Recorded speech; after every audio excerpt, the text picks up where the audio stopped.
Olá, sejam bem-vindos ao Dramas Brasil. No vídeo de hoje vamos falar sobre Sweet Home, a segunda temporada, que eu particularmente achei bem ruim. Já vou dando a real aqui, eu achei ruim, arrastada, a trama pobre e preguiçosa, não tem história, personagens ridículos de ruim, que eu tive que aguentar por 8 episódios porque parecia que não tinha fim. Vamos falar sobre tudo isso, ponto.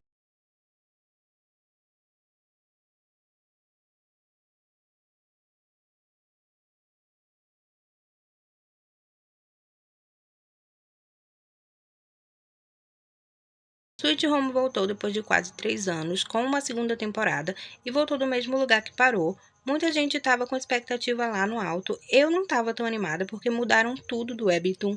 Então eu já esperava aquela história clichê de monstros versus humanos, governo, exército, mas não esperava que eles não conseguissem entregar pelo menos uma coisa que fosse agradável de assistir.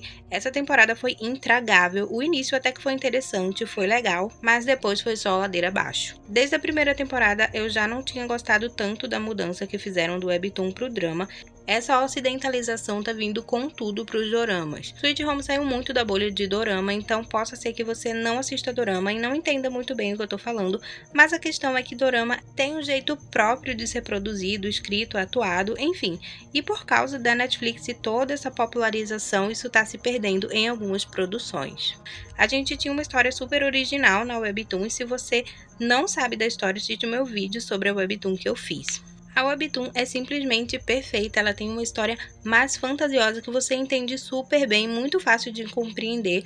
Os personagens são muito bem trabalhados, até os que não são protagonistas são interessantes. E a Netflix vem e deixa tudo parecendo um filme americano com governo, experiência, vacina, tiroteio pra tudo que é lado. Outra coisa é essa invenção de temporada que tá me irritando muito, o que inclusive tá me fazendo odiar coisas da Netflix. Quem assiste dramas há um tempo sabe que dorama não tem temporadas, é uma temporada e acabou. Às vezes termina em aberto, mas a gente sabe que não vai ter mais, porque eles inventam de pôr temporada que não precisa. Tá aí Alice in Borderland pra provar, a terceira temporada vindo aí pra encher linguiça igual a Sweet Home.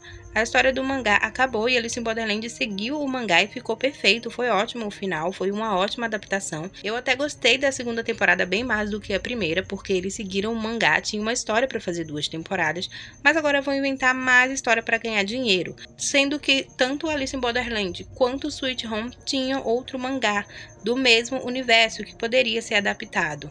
Inclusive, sábado provavelmente eu vou trazer a história de Shotgun Boy para explicar como tudo começou e como os monstros surgiram. Não dá pra aguentar a Netflix e suas milhões de temporadas, porque fica ruim. Eu nem tô assistindo mais dorama produzido pela Netflix porque eu tenho um trauma de temporada. O pior é que às vezes você gosta de um drama e eles não terminam, não fazem outra temporada porque não teve tanta popularidade, como é o caso de Kindle, que é um puta drama bom, tem até filme e nem sinal de terceira temporada. Mas vamos falar sobre Sweet Home. No início do drama, começa mostrando aquela mãe protegendo seu filho e toda aquela história dos humanos serem piores do que os monstros, que é uma coisa bem clichê, mas que é legal, sempre funciona. A gente fica triste com a mãe protegendo seu filho e a gente vê que mesmo os monstros ainda têm um pouco de humanidade. Quando o drama começou, eu senti um potencial, eu achei bem legal. Os monstros estão com o CGI zoado, mas eu não ligo. Eu gostei do filme Flash, então eu não me atrevo a falar de CGI zoado. Mas o CGI é o menos pior no drama, porque como foi inspirado em uma webtoon, eles fizeram os monstros bem fiéis. Pelo menos na primeira temporada eu achei bem legal. O problema é que os monstros dessa temporada são muito ruins e super fugiram da história. A primeira temporada eles eram bem originais, tinha aquele monstro forte, tinha um monstro que não escutava, tinha aquele bem rápido. Na segunda temporada fizeram qualquer coisa. Quem lê o webtoon sabe da história, entende que os monstros têm a ver com o desejo reprimido das pessoas e por isso eles tinham características que vinham dessas pessoas que eles eram antes. Nessa temporada, eles meteram um zumbi, uns monstros de pedra que eles colocaram ali só para as cenas do tiroteio, que eram cenas insuportáveis porque eles sabiam que as balas não faziam diferença naqueles bichos, porque eles não usavam sempre lança-chamas. Umas cenas de tiroteio insuportáveis que a gente sabia que não ia dar em lugar nenhum porque os monstros não morrem. Mas eles precisam colocar essas cenas de tiroteio dos militares porque não tem desenvolvimento nenhum. Esse núcleo dos militares não serve para nada. Não tem história, não tem desenvolvimento, não tem objetivo, não tem nada. Eles estão ali para no início levar o pessoal ali para algum lugar, que seria um lugar seguro, que a segurança do lugar era um corte no braço e meter bala em quem se curar.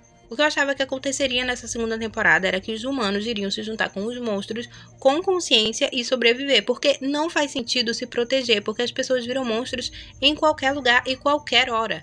Não tem como saber quando a pessoa está infectada. Isso aconteceu lá no Webtoon quando a situação ficou bem ruim. Eles se juntaram ao Muyon e eles, junto com o Hyun-soo, lutam contra os monstros, porque eles são igualmente fortes. Eles queriam sobreviver e o Muyon e o Hyun-soo, mesmo sendo monstros, queriam a mesma coisa. Acontece isso também em Shotgun Boy. Nessa temporada, o Hyun-soo foi embora, ele apareceu, brigou com o Muyon, mostrou a bunda, virou Carrie a estranha e foi embora, ficou good vibes e virou pai de menina, e é isso. Essa temporada inteira foi uma verdadeira bagunça, não tinha foco em nada, ninguém tinha um objetivo. A Yun meio que virou protagonista aqui, mas ela não tem história para sustentar uma protagonista, ela tem potencial, ela virou uma boa personagem, porque na primeira ela era bem chatinha, mas tem história para sustentar uma temporada? Não tem. Ela ficava pra cima e pra baixo com cara fechada procurando o irmão dela o tempo todo, do primeiro episódio até o último. Se passou um ano dentro do drama e ela na mesma. A Yun, no Webtoon, fez história com um isqueiro e um desodorante, pelo amor de Deus. Quando o Hyun-soo sumiu, o drama ficou com um buraco enorme. A gente tinha um monte de personagem que não tinham história, que não tinham um enredo, que não tinha carisma. Exemplo, aquela mulher que gostava do soldado. Eu não vou nem comentar. Um monte de personagem que a gente não tinha empatia, que se morresse, morreu, dane-se. E os personagens que a gente se importava morreu no começo. Como no caso da Jisoo, a personagem mais injustiçada do drama. Eu não preciso nem falar da importância que ela tem na Webtoon, né? Ela mal teve falas nessa temporada e mataram a personagem do nada naquela cena tosca. Se ela tivesse morrido mais pra frente, pra pelo menos a jornada dela ter valido de alguma coisa, mas nem isso. O drama ficou girando em círculos e voltou pro mesmo lugar. Isso, o drama é um amontoado de coisas vazias que eles tentam colocar algum significado que fica bem clichê, tipo esse lance de humanos são piores do que monstros. Enfim, muito cansativo. Outra coisa que dá uma canseira é a filha da Kyun. Se eles, em vez de mostrar aquele bunker com aquele monte de personagem chato, tivesse focado no Hyun-soo e na criança e na Kyun, nossa, ia super melhorar o drama, porque eu gostei dessa história, mas não ficou bem desenvolvida como todo o drama. Tinha potencial, principalmente porque os poderes da criança são bem interessantes. Além dela crescer rápido, ela transforma outras pessoas em monstros, e isso é uma das coisas mais legais que teve no drama, mas não mostrou porque, obviamente, eles querem jogar todas essas subtramas para a terceira temporada. A terceira temporada vai estar abarrotada de coisas, vai ter esse poder dessa criança, vai ter a mãe dela transformada em monstro, vai ter o irmão da Yun voltando um ser humano sem consciência, vai ter um Hyun-soo que, pelo que a gente viu, o monstro tá conseguindo controlar a mente dele, vai ter os soldados, vai ter o Muyong, vai ter toda a trama do médico também descobrindo as coisas, enfim, muita coisa. Podemos esperar uma próxima temporada bem bagunçada, que nem essa. É daqui pra pior, não tem muito o que acrescentar. Sábado vai ter vídeo sobre a Webtoon Shotgun Boy, tudo o que aconteceu lá e respostas que essa temporada não deu. Então esse foi o vídeo. Se você gostou, deixe seu like, se inscreva nesse canal e até a próxima!